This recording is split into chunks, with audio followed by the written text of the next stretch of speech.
Hi friends, అందరికీ నమస్కారం. మనందరి ఫేవరెట్ బ్రహ్మముడి సీరియల్ మరో ఉత్కంఠభరితమైన ఎపిసోడ్తో మన ముందుకు వచ్చేసింది. ఈరోజు ఎపిసోడ్ అయితే మామూలుగా ఉండదు, అసలు ఊహించని మలుపులతో నిండిపోయింది. రాజ్ వేసిన ఛాలెంజ్లో కావ్య ఓడిపోనుందా? రుద్రాని పన్నిన పంత్రాగంలో కావ్య బిడ్డకు ఏమైనా అవుతుందా? అన్నిటికన్నా ముఖ్యంగా ఇంద్రదేవి సడన్గా ప్లేట్ ఎందుకు మార్చింది? రాజ్ వైపు ఎందుకు నిలబడింది? ఇలాంటి ఎన్నో ప్రశ్నలకు సమాధానాలు ఈరోజు ఎపిసోడ్లో దొరకనున్నాయి. ఈరోజు ఎపిసోడ్ చాలా రసవత్తరంగా ఉండబోతోంది. పూర్తి వివరాల్లోకి వెళ్లే ముందు మీరు తప్పకుండా ఈ వీడియోని లైక్ చేయండి. కింద కామెంట్ సెక్షన్లో రాజ్ గెలుస్తాడా లేక కావ్య గెలుస్తుందా అని కామెంట్ చేయండి. అలాగే ఇలాంటి డైలీ అప్డేట్స్ కోసం మన ఛానల్ని ఇప్పుడే సబ్స్క్రైబ్ చేసుకోండి.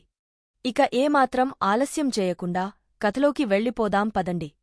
ఎపిసోడ్ ప్రారంభంలోనే మన హీరో రాజ్ తనలో తనే ఒక రకమైన గర్వంతో నమ్మలేని విధంగా వాడిని ఛాలెంజ్ చేశాను అని అనుకుంటూ ఉంటాడు.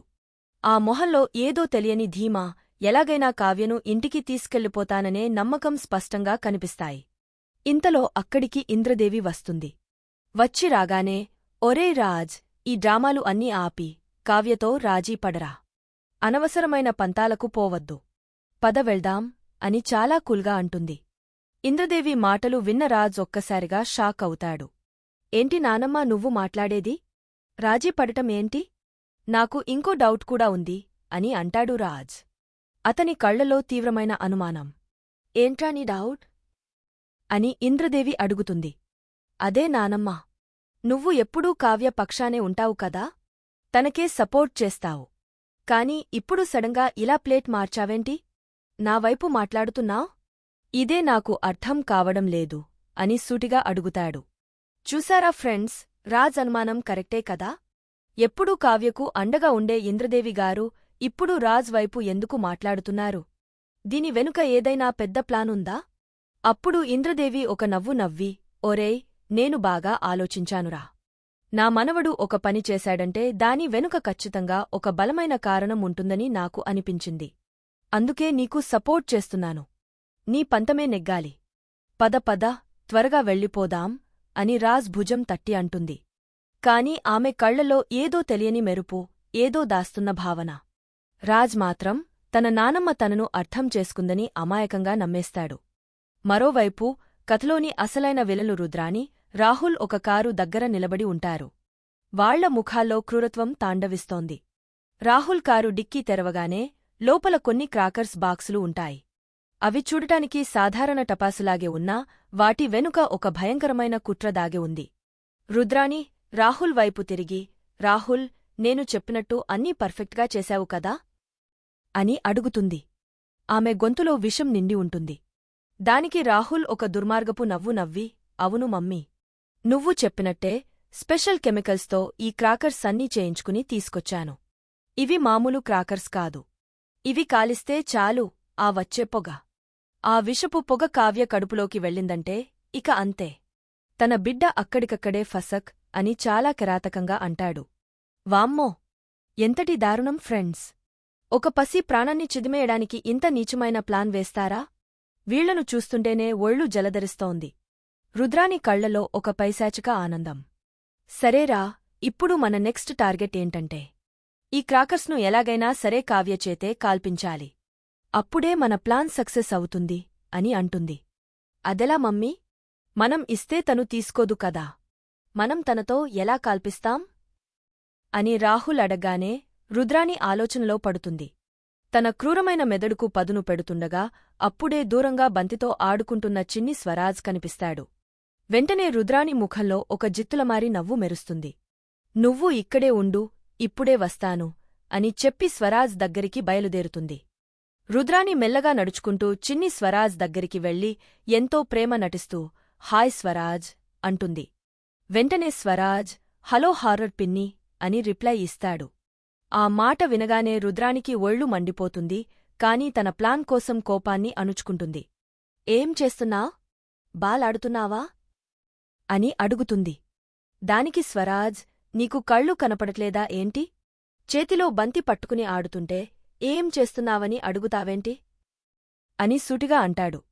రుద్రాని మళ్లీ తన కోపాన్ని కంట్రోల్ చేసుకుని, సరే సరేలే, ఎప్పుడూ ఇదే ఆట? నీకు బోర్ కొట్టదా? ఈరోజు కొత్తగా ఏమైనా ఆడొచ్చు కదా అని ఆశపెడుతుంది. కొత్తగా ఏం ఆడాలి? అని స్వరాజ్ అమాయకంగా అడుగుతాడు.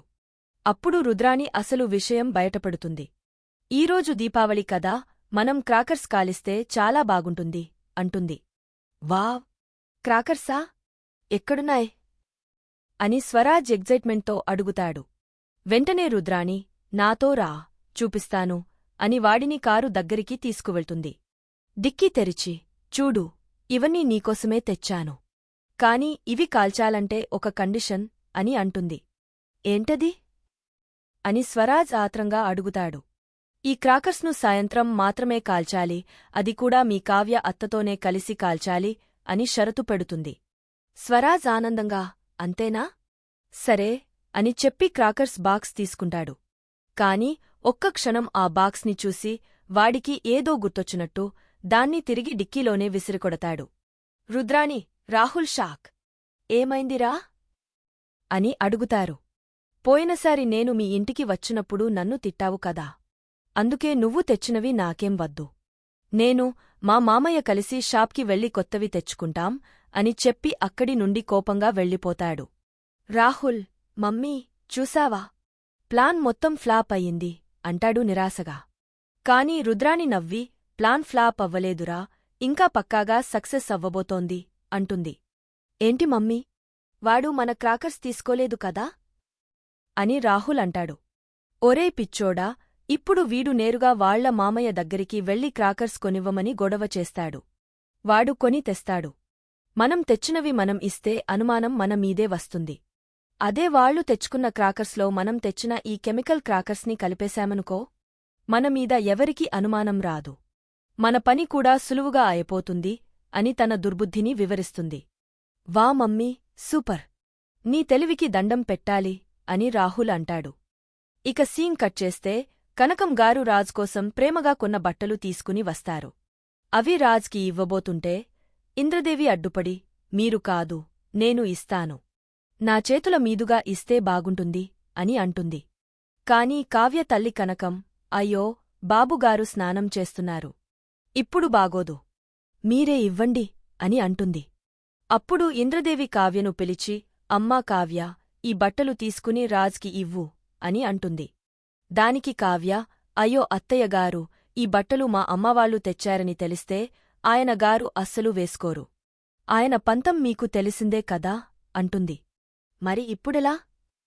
అని ఇంద్రదేవి ఆలోచిస్తుండగా కావ్యకు ఒక అద్భుతమైన ఐడియా వస్తుంది. ఒక్క నిమిషం ఉండండి అని లోపలికి వెళ్లి మరో డ్రెస్ తెస్తుంది.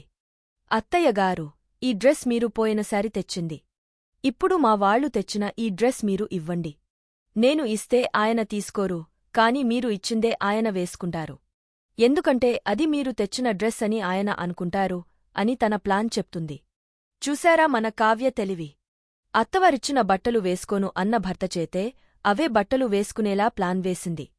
సీన్ కట్ చేస్తే రాజ్ స్నానం చేసి బయటకు వస్తాడు. బట్టలు కోసం చూస్తుంటే అక్కడ ఏమీ ఉండవు. ఇంతలో కావ్య అక్కడికి వస్తుంది. ఆ కాకి నువ్వేనా? నా బట్టలు మాయం చేశావా? అని రాజ్ కోపంగా అంటాడు. ఏంటి? నేను మీకు కాకిలా కనపడుతున్నానా? అని కావ్య అంటుంది. కాకిలా కాదు, రాక్షసిలా కనిపిస్తున్నావు అంటాడు రాజ్. అంతేలెండి, మొదట్లో దేవత అంటారు, మీ మాట వినకపోతే రాక్షసి అంటారు అని కావ్య సెటైర్ వేస్తుంది. సర్లేండి, ఈ బట్టలు వేసుకోండి. ఇవి మా అమ్మానాన్నలు మీకోసం ప్రేమగా తెచ్చారు అని కావ్య బట్టలు ఇస్తుంది. ఏంటి? మీ పేరెంట్స్ తెచ్చారా? అయితే నేను చచ్చినా వేసుకోను అని రాజ్ మొండికేస్తాడు. అప్పుడే కరెక్ట్ టైంకి ఇంద్రదేవి ఎంట్రీ ఇస్తుంది. ఓరేయ్, వాడు తీసుకోడని నాకు తెలుసులే. అందుకే ఇది నేను నీకోసం ప్రత్యేకంగా తెచ్చాను అని కనకం వాళ్లు తెచ్చిన బట్టలనే ఇస్తుంది. ఓ, నానమ్మ తెచ్చిందా? అయితే ఓకే అని రాజ్ ఆ బట్టలు తీసుకుంటాడు. ఆ దృశ్యం చూసి కావ్య, ఇంద్రదేవి, కనకం గారు ఒకరి ముఖాలు ఒకరు చూసుకుని ఆనందపడతారు. రాజ్ ఆ కవర్ ఓపెన్ చేసి చూడగానే, వావ్! లవ్ యూ నానమ్మా! నా ఫేవరెట్ కలర్ తెచ్చావు అని ఎంతో సంతోషపడిపోతాడు. సాయంత్రం అవుతుంది. ఇంటి ముందు అందరూ దీపాలు పెడుతూ పండగ వాతావరణంలో ఉంటారు. అప్పుడే చిన్ని స్వరాజ్ పరిగెత్తుకుంటూ వచ్చి, కావ్య అత్తా, త్వరగా రా. మనం క్రాకర్స్ కాలుద్దాం అని పలుస్తాడు. ఇంతలో రాజ్ కూడా అక్కడికి వస్తాడు. మామయ్యా, క్రాకర్స్ ఏవి అని స్వరాజ్ అడుగుతాడు. క్రాకర్స్ వద్దురా, వాటివల్ల పొల్యూషన్ వస్తుంది, పక్షులు భయపడతాయి అని రాజ్ నచ్చజెప్పడానికి చూస్తాడు. ఇది దూరం నుంచి చూస్తున్న రుద్రాణి, రాహుల్ టెన్షన్ పడతారు. చిన్ని స్వరాజ్ అలుగుతాడు. నీకు నా మీద ప్రేమ లేదు. ఉంటే క్రాకర్స్ కొనిస్తావు, లేదంటే లేదు అని సెంటిమెంట్ డైలాగ్ కొడతాడు. దాంతో రాజ్ కరిగిపోతాడు. సర్లేరా, నీ ఆనందాన్ని డబల్ చేస్తా. చూడు, నీకోసమే తెచ్చాను అని ఒక పెద్ద క్రాకర్స్ బాక్స్ చూపిస్తాడు. అది చూసి స్వరాజ్ ఎగిరి గంతేస్తాడు. అందరూ బయట క్రాకర్స్ కాల్చడానికి సిద్ధమవుతారు. ఇదే మంచి సమయం అని రుద్రాణి, రాహుల్, త్వరగా వెళ్ళు. మన క్రాకర్స్ బాక్స్ని వాళ్ల బాక్స్ పక్కన పెట్టేసిరా అని చెప్తుంది. రాహుల్ మెల్లగా ఎవరికీ కనిపించకుండా వాళ్లు తెచ్చిన కెమికల్ క్రాకర్స్ బాక్సును అక్కడ పెట్టేస్తాడు. అందరూ సంతోషంగా క్రాకర్స్ కాలుస్తుంటారు. అప్పుడే ఇంట్లో నుంచి కళ్యాణ్, అప్పు వస్తారు. అప్పు ఎంతో ఉత్సాహంగా, పదండి, మనం కూడా క్రాకర్స్ కాలుద్దాం అంటుంది. కళ్యాణ్, అవసరమా అప్పు? నువ్వు ప్రెగ్నెంట్ కదా, ఈ పొగ మంచిది కాదు అని అంటాడు. కాని అప్పు వినకుండా దీపావళి అంటే క్రాకర్స్ ఉండాలి అని చెప్పి అక్కడున్న 2 బాక్సులను చేతిలోకి తీసుకుంటుంది. వామ్మో! అప్పు తీసుకున్నది ఏ బాక్సులో తెలుసా? రుద్రాణి, రాహుల్ తెచ్చిన ఆ విషపు కెమికల్స్ ఉన్న క్రాకర్స్ బాక్సులను. అది చూసిన రుద్రాణి, రాహుల్ గుండెలు ఆగపోయినంత పనైంది. వాళ్ల ముఖాల్లో రంగులు మారిపోయాయి. అమ్మో! మన ప్లాన్ రివర్స్ అయ్యింది రా. ఇప్పుడు ఏం చేయాలి అని రాహుల్ వణికిపోతుంటే, నోరు మూసుకోరా, నాకే టెన్షన్గా ఉంది. అది అప్పు తీసుకోవడం ఏంటి అని రుద్రాణి భయంతో వణికిపోతుంది. మరోవైపు అప్పు ఆ బాక్సులతో అందరి దగ్గరికి వస్తుంది. ఏంటి అత్తా, నన్ను పలవకుండానే క్రాకర్స్ కాల్చడం మొదలుపెట్టేశారా అని నవ్వుతూ అంటుంది. అప్పు ఆ బాక్సులోని క్రాకర్స్ని కాల్చడానికి సిద్ధమవుతుంది. ఇంతటితో ఈరోజు ఎపిసోడ్ ముగుస్తుంది.